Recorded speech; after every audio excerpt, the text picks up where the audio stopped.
Bah, un nouveau décor. J'ai déménagé, donc je vis là maintenant avec une copine.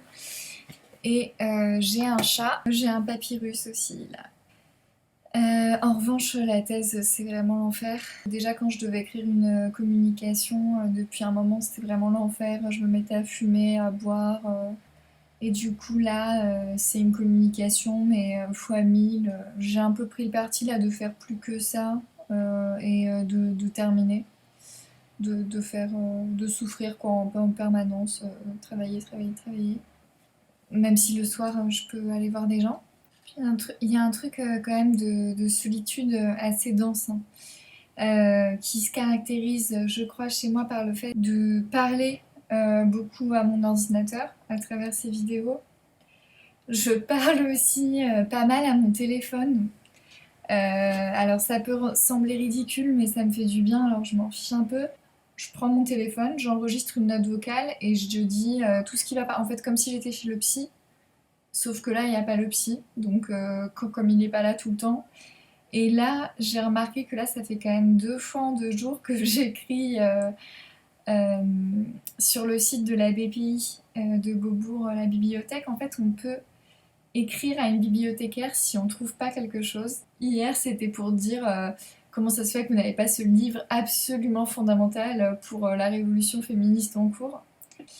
Et là, aujourd'hui, j'ai écrit parce que je trouvais pas un article de sociologue du couple de 1988. Je me demande si tout ça, c'est pas des sortes de formes de solitude extrême qui font qu'en fait, on parle à qui on peut, quoi. Enfin, puis bon, le truc, c'est que en fait, au bout d'un moment, ça t'intéresse plus ton sujet.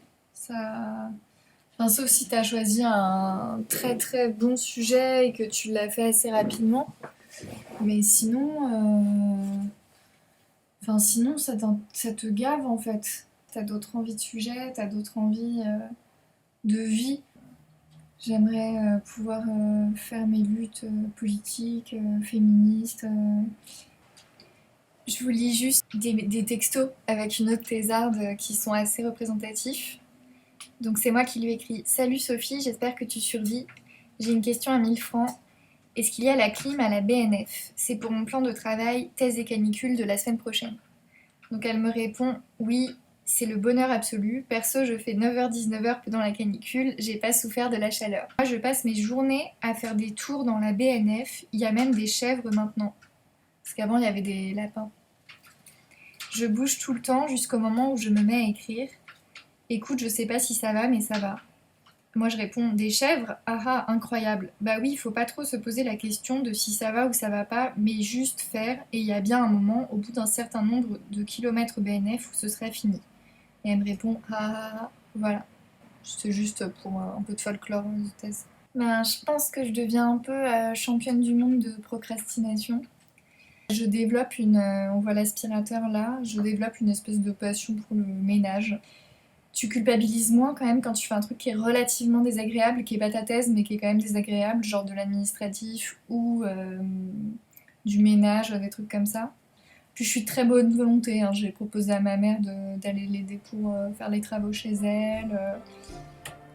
Et du coup, la thèse avance moyen. Mais là, je vais m'y mettre.